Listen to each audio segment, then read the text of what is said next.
Welcome to our podcast. For over 50 years, Hartford Family Institute has been Connecticut's premier psychotherapy institute, offering a certificate program for psychotherapists and healers and a certificate program for all others who would like to use this unique therapeutic modality for their personal and professional lives. Hello, everyone. We are going to discuss today the question of how do I manage my feelings of anxiety regarding the state of the world, wars, politics, religion, you name it. Okay. What to do when the world cracks open? How do we deal with a feeling of insanity? How do we deal with feeling like we're living inside of a hurricane?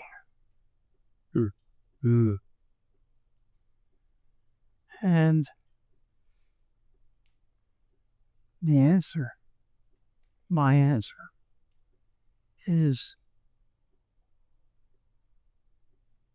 do we live our fear from a place of constant obsession and rumination that takes us away from our own sense of groundedness and connection to spirit?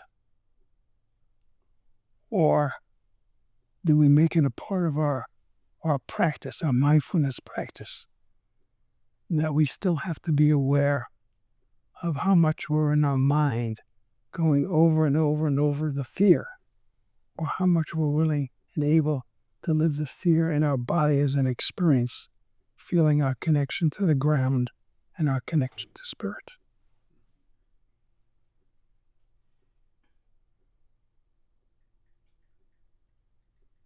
And it feels like that's a practice. And the understanding I have, the belief I have, is that when we talk about having a practice, it's just that. It's a practice. It's not meant to get us someplace.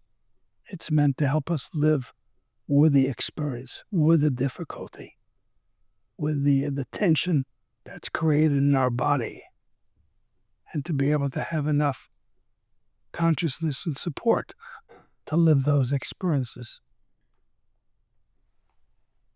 Another, I often refer to Thich Nhat Hanh and his teachings, and connected to that, he talks about taking in toxins. And there's so much available from technology and the media that we can easily be overloaded, and it feels like taking in toxins. So one thing is to also limit ourselves. I mean, I think we want to know some of what's going on, but not be traumatized by the enormity, because in today's world, we can hear what happens halfway around the world a minute after it happens. And so paying attention to that and limiting what we take in, whether it's what we read or what we're listening to or, what we're watching on television, is a way to be loving to ourselves and not take in too much that feels toxic. So being loving to ourselves is one of the aspects about being able to do what Stuart is saying. Yes. Yeah. Can I stop,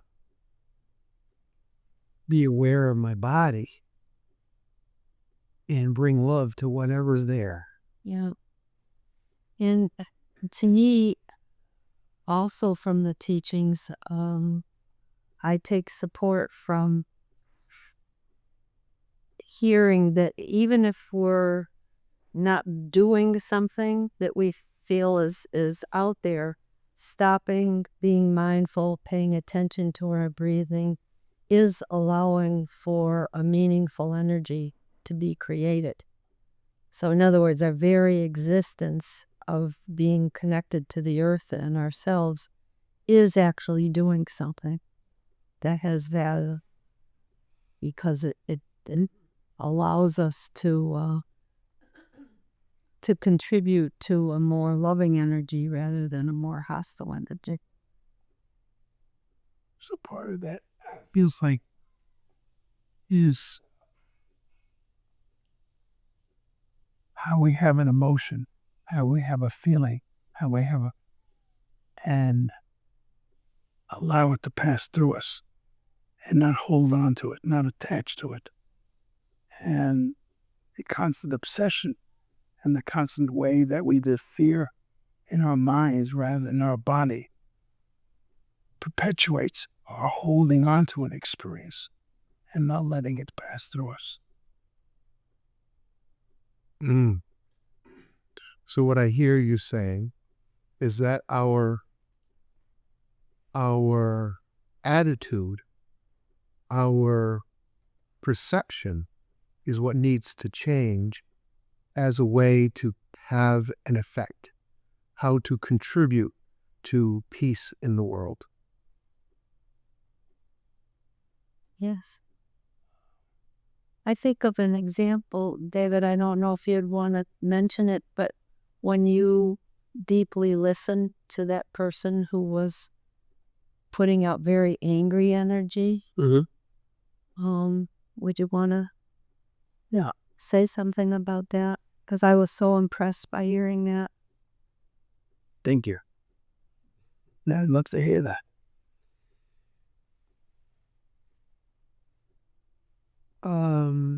In my fledgling political career, which is one of the ways I'm responding to how to live my fear about what's happening in the world.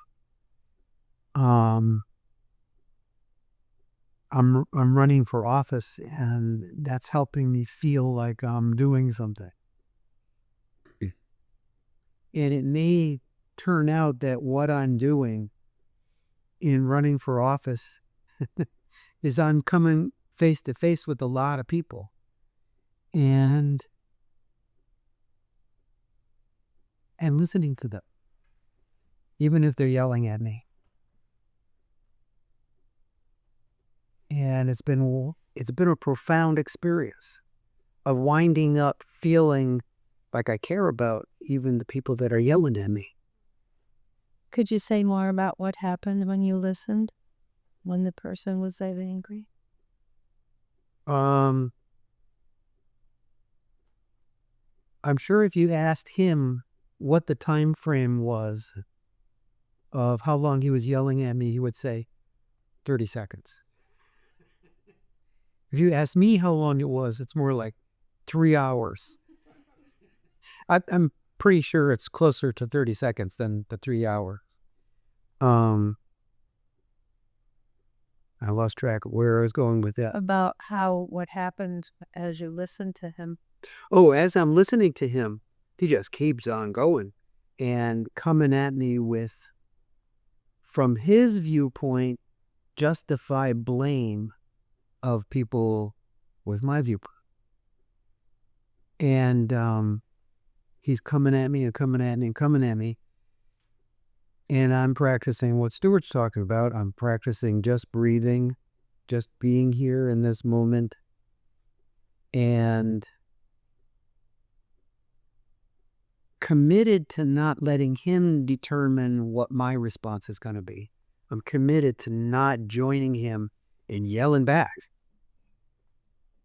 And after however long the time frame, somewhere between 30 seconds to 3 hours, all of a sudden he stopped out of the blue and apologized. It's like all of a sudden he landed in being conscious of where he was and what he was doing. And he apologized for yelling at me and being rude to me. And I would say that we probably need a little more time to get to know each other before we could say we're fast friends. But I feel like at least a little experience of peace broke out in our little town. And I'm feeling clear that whether I win or lose this election next Tuesday, it doesn't matter because I've gone around and helped to foster a sense of there can be peace between people on both sides of the huge split that we're in right now politically. Yeah. It reminds me again of what Thich Nhat Hanh has said, that peace in the world begins with feeling peace inside of ourselves. Mm-hmm. Mm-hmm. That we can't feel peaceful inside of ourselves. We don't emit and a peaceful energy into the world, and we just add to the problem. We become part of the problem. The more peaceful we are in ourselves, the more we're inviting people to be peaceful inside of themselves and to land in themselves. What helps me to think about in terms of this territory is that as long as I live, I'm pretty sure there's going to still be a little kid inside of me who would much prefer to respond by yelling right back and louder if possible. And we all know where that leads.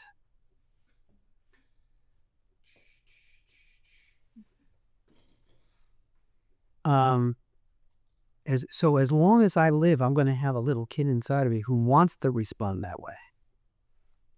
But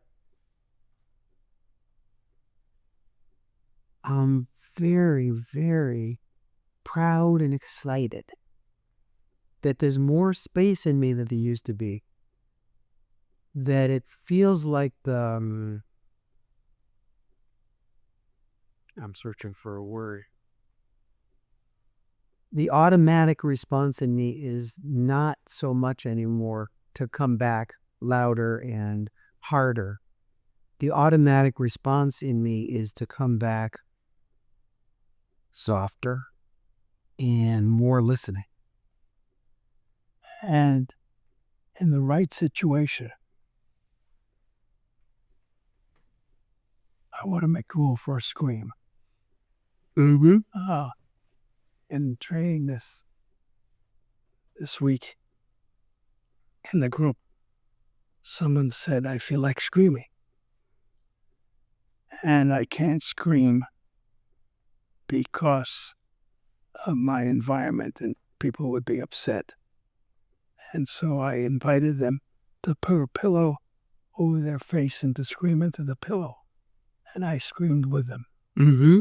And I gave them a connection for the feeling of a scream that they could open to and again live as an experience rather than dam it up inside of themselves, frustrate themselves, and then however that scream comes out at other people and off sent in anger.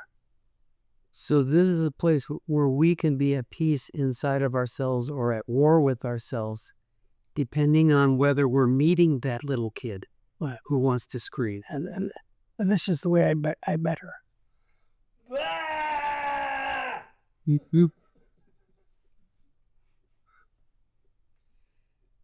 And I'm assuming that little kid was surprised And delighted. Yes. Yeah. So we need room for our frustration, for our upset, for all the ways that we feel like we've learned to hold in what we feel, rather than again to let it pass through us and welcome it.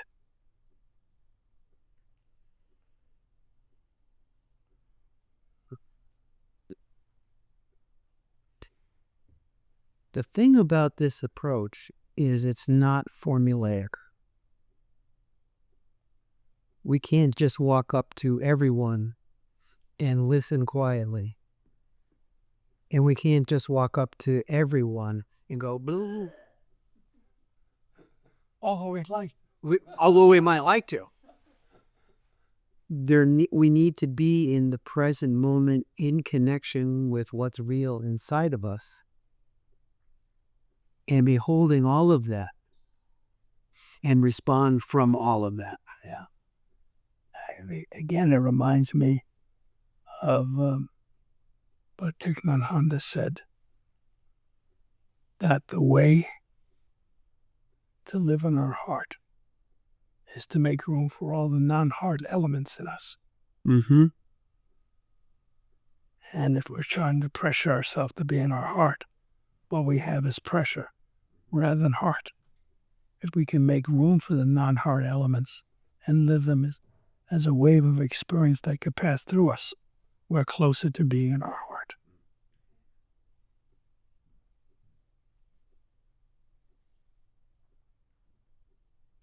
So what I'm hearing is that in the training program that HFI offers, not only are you going to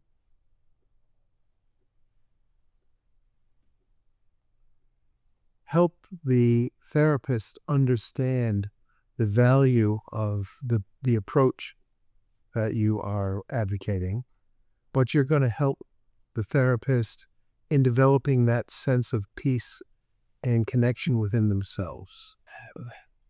Absolutely.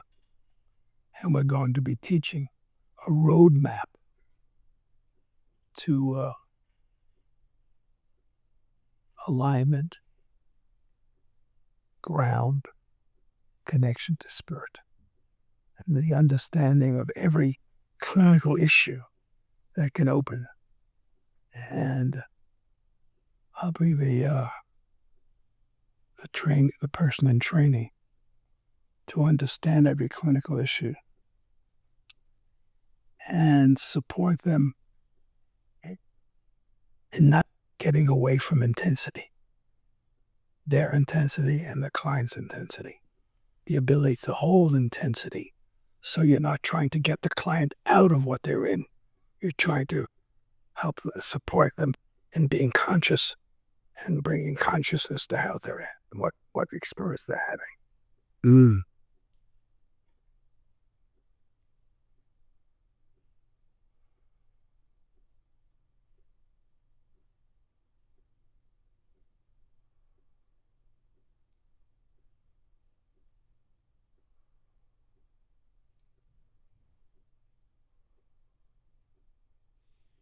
I think to the extent that I can be at peace with all the parts of who I am that are non-heart pieces. It's a different experience standing across from somebody that's yelling at me. Mm-hmm.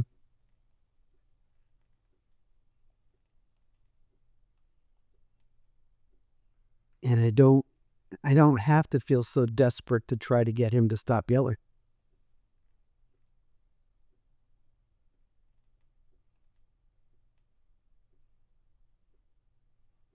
It was so amazing because when he stopped, it was like all of a sudden, It's like he became conscious. yeah. Was there any place in you as you were feeling you saw a line in yourself that would want to say to him, knock yourself out? Or were you feeling so alive that he... I was feeling aligned, but I was also making room for all the non-heart reactions inside of me, such as anger. But what was more up front was this guy, like a lot of guys, this guy was younger and bigger and stronger than me. And I was on his property. So I was feeling some fright. And I was welcoming that as fast as I could. Right. I mean, this question of what to do, I think everyone I've spoken to that's the question that's on people's minds right now because of feeling powerless when some of us are seeing something happening that we feel is a horrible thing to be happening and not being able to stop it. Okay. So this is just such an important question, I think, for so many people right now. And again, hearing like how your energy in simply listening and being present with yourself helped the person become conscious. And at the time, you might have felt like you're not really doing anything, but you were doing something amazing. And I think that's what we all need to know, that just our simple existence and the energy that we can hold has me. Yeah. I want to go back to this idea of how we obsess, ruminate. See if I could connect to what I was going to say, because I went blank for a moment.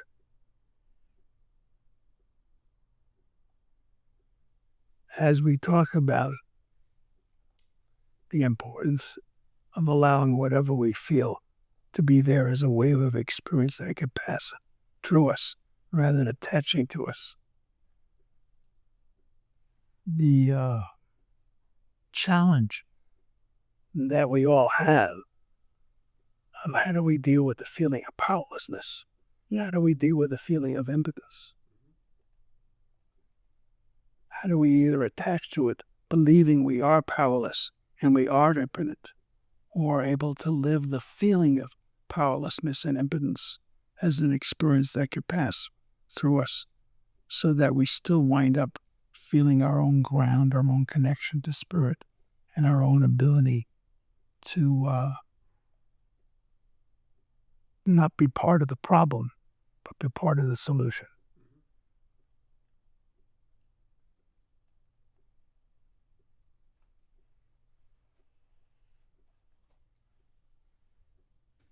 Stuart, as you use the term having an experience pass through us, can you say a little more about that?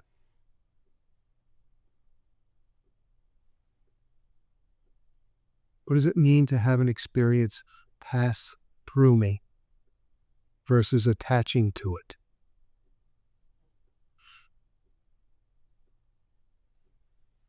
Here's an experience. Do I believe it and attach to it? And if I do that, I tighten up or dissociate or become depressed. If I don't, if I allow it to simply be an experience, oh, I feel hopeless, I feel powerless, I feel sad, I feel grief, I am angry, and allow that feeling to exist in me. So I'm accepting the experience. I'm not fighting it. I'm not fighting myself for having it. I'm expanding my energy, my emotions, my body, and the feeling literally passes through me and gets absorbed into the earth. So I can accept that it's present. Yes. I don't have to push it away. I don't have to latch onto it. I don't have to react. I can simply be aware of its existence, and then it will disappear. Dissipate. Move through us. Move through us. I want to come back to my experience for a minute. When I was standing in that guy's driveway, listening to him yelling at me, I had enough space inside of me to know that I was feeling some fright. But I wasn't experiencing that fright in the same way that I had to experience my father's frighteningness. And what I'm trying to say here is there's something in the middle of all this, at least for me, that's about what is it that I can either locate in my body and have acceptance for, or I have to project it out there on that, like, for example, on that guy that's yelling at me. Like he's just like my father. And I am in danger. And I better do something. And that's a recipe for not good stuff happening. But the more I can have space and I can keep breathing and be aware that this guy is angry, but that's not the same anger that I went through as a kid. And partly that's because it's not just a little kid here. I'm a grown-up. So I don't have to project the same sense of danger on that guy that I had to as a kid. I would have been crazy to not say, oh, danger. One of the things that we're teaching in the training program, and what you're saying, it reminds me of, is as a therapist, we're having a reaction to a client. And we're teaching the students, what is it about the client that's being touched in you? And what is it about you that's being touched?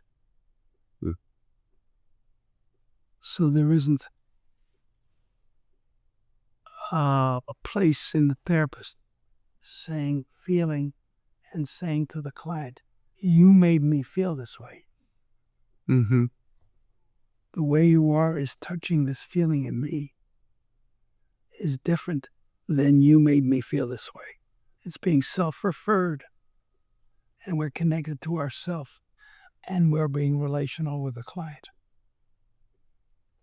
So in the training program, you're not teaching the students a method of how to be a therapist. You're helping them be conscious so that they can connect to themselves and their clients. Yes, and we would say that's the method. Yeah, that's the method. Right. So I need to learn how to be connected. And I need to learn how to be connected and accepting. Which is a profoundly simple thing to do, but not easy. It involves, the method is just stopping. Like when I was with that guy that's yelling at me, I just kept reading into stopping and just being present. And not knowing what the outcome was going to be. And interested in what the outcome was going to be, but not terrified about it.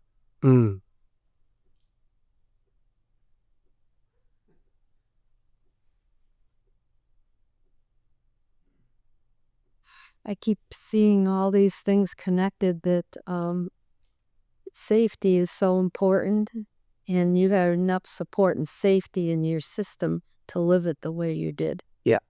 And in training therapists, and also what we all learned in our training is how to become safer within ourselves. Because if we're not feeling safe, another defense forms and we react. And so much of it is about safety. And I think the issue with all we're exposed to now is creating an atmosphere where we don't feel safe. Some people who never had to think about it before are concerned about going out the door. I mean, that doesn't feel safe. And that's where I think so much powerlessness is being touched in people. That yes, what do we do? But also, how do we feel? What can we do to feel safe? Right? How do we foster safety in ourselves? Yes. Yeah. And I think as therapists, we have to acknowledge both. We have to acknowledge with people, you're right, there is danger out there. We are living through a time where we don't know what's going to happen. And there is some danger here. So it's not getting into having to choose one or the other. There could be room for both. Mm. And that comes back to your emphasis on a practice, Stuart, Yeah. of how do I build safety in me?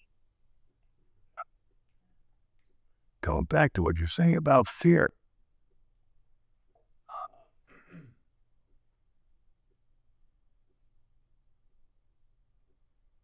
So many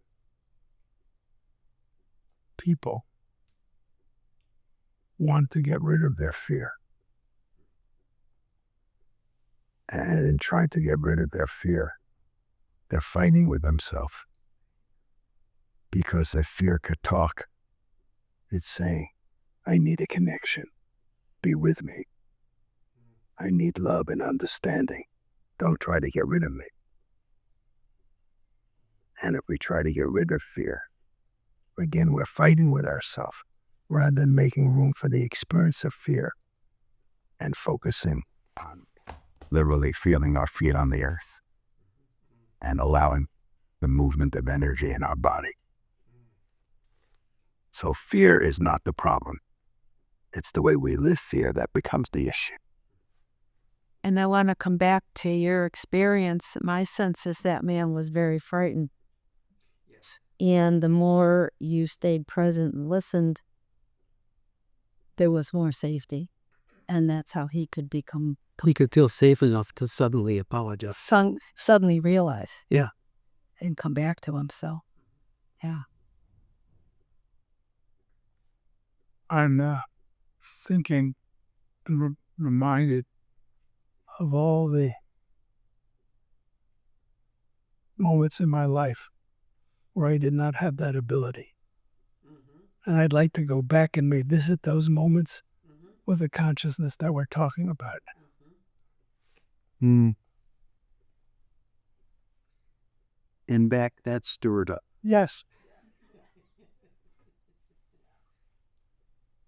Someone once asked me, what would you say to that steward back then? I would say, I love you. I understand.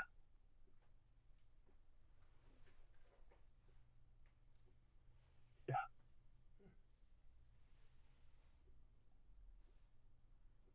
I don't know if it fits in here, but I had an experience recently where I couldn't contain my anger.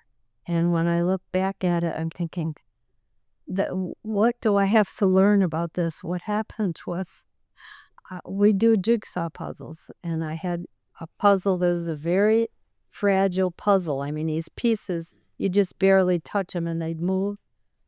And we have this little table set up, and I was really focused. I was about 2/3 of the way through, and my darling 18-year-old cat took a flying leap from the couch, skidded across the table, knocked the puzzle on the floor. My little trays that I sort, those went flying. And I mean, in retrospect, it's a puzzle, but I could not contain my anger. I don't know if that's connected to not being safe. I automatically remember when I was a young girl and my mother was dating this man. My dad had left, they were divorced. And Mr. Grady came in the house and I was doing a puzzle. It was on the dining room table, and the light wasn't on in the dining room, and he tossed his jacket and he messed up my puzzle. My mother stopped seeing him because I got so angry. So somehow, I don't know how that's related, but it's connected. I was so upset with myself that I got so angry. It reminds me of one of my favorite expressions about myself. I am totally enlightened, except when I'm not. Yeah, I mean, I did scream at her, and which I feel horrible about because I frightened her. And that's the first time in years that I have had that kind of reaction where I could not be that. I was just so angry. Right, yeah. And I think all of us go through that from time to time. That there's a next unfinished piece inside of us that just comes blasting out of us. I saw it after you quieted down.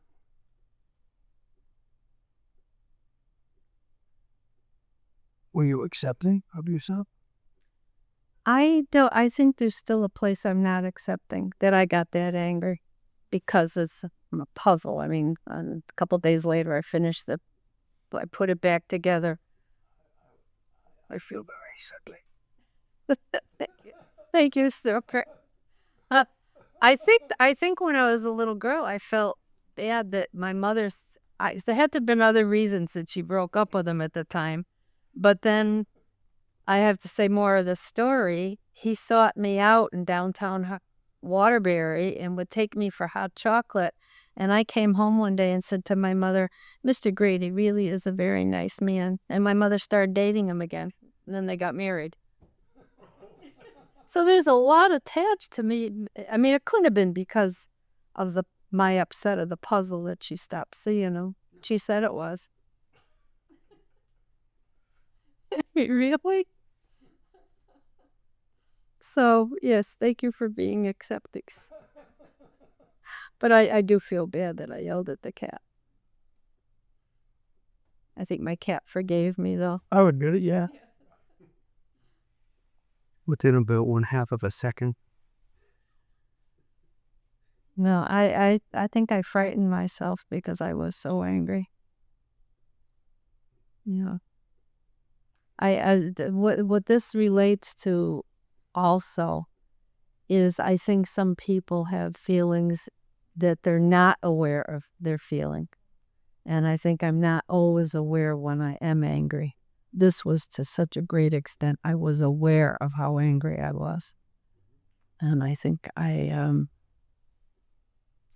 have a disconnect sometimes with knowing that I'm angry.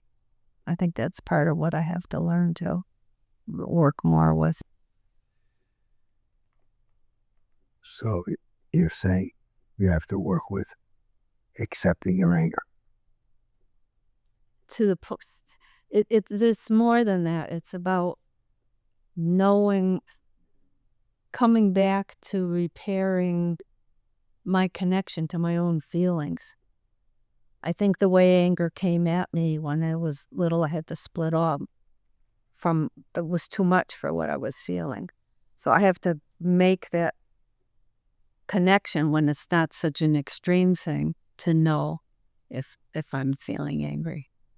So it's like saying to the anger you're not aware of, I want to make room for you. I want to welcome you. Yes. Yeah. Yeah. And somehow that's connected to what's happening in the world too. Some of the things that just feel like are just so damaging that the people creating them are not connected to what they're doing. Not connected to cruelty. They're not connected to mentally, connected to insanity. Right.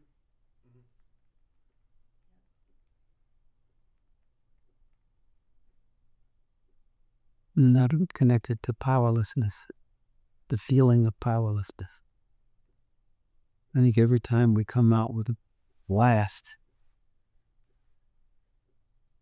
it's because we need love for a deeper place of feeling really powerless. And that's a big challenge right now in our whole country, no matter which side you're on. I think that guy I met in his driveway was feeling really powerless. And I know I was feeling powerless. And when you say no matter which side you're on, I think of Thich Nhat Hanh during the Vietnam War. He wouldn't take sides. And he was exiled from his own country. Because the North thought he was for the South thought he was for the North, and they exiled him from his country.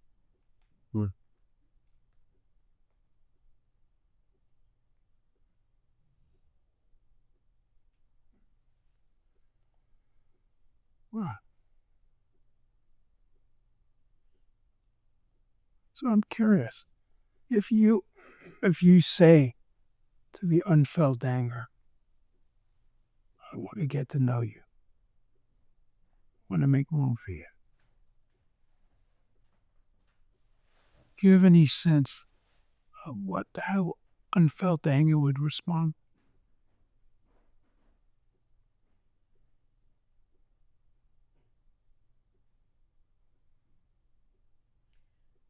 Well, I feel like my system would respond with feeling safer. Yeah. Yes. That's allowing for experience. That creates the movement. Anger isn't a problem, it's simply an emotion that I have space for. And I'm larger than the anger, and so it could move through me.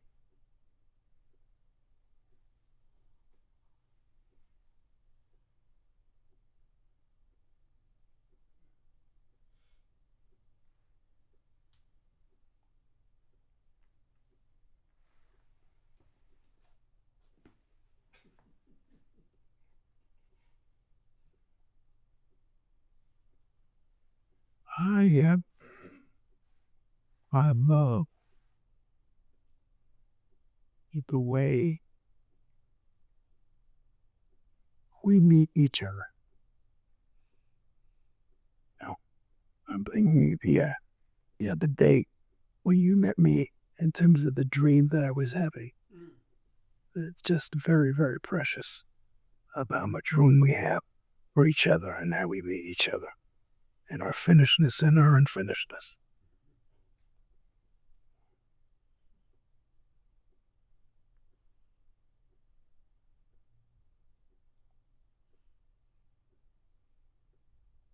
So do we feel complete? Yeah. Did we say anything about my workshop? No, we didn't. Stuart is going to be holding a workshop January 11th through the 13th in 2026. It'll be online. If you are interested, you can contact the Hartford Family Institute in West Hartford, Connecticut, and sign up. You said the workshop was 9th, 10th, and 11th? Did I say that? I said 11th through 13th. No. 9, 10, and 11 in January 2026. On Zoom. On Zoom. I had to agree. Okay. Wrap. We left out nature. Oh. And I've been looking at that red tree. There's been so few reds this fall. And just going with the addition that That's beautiful. nature can bring us back to feeling safe and connected. Yeah, that's beautiful. Isn't that tree gorgeous? Yeah.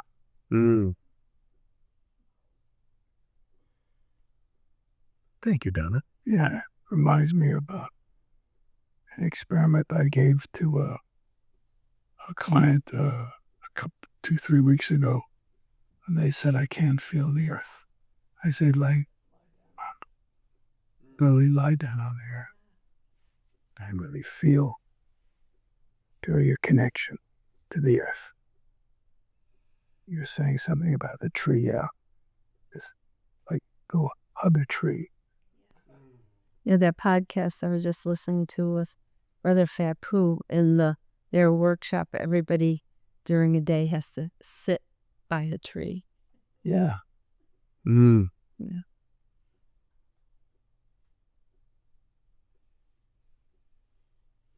Now it's a wrap.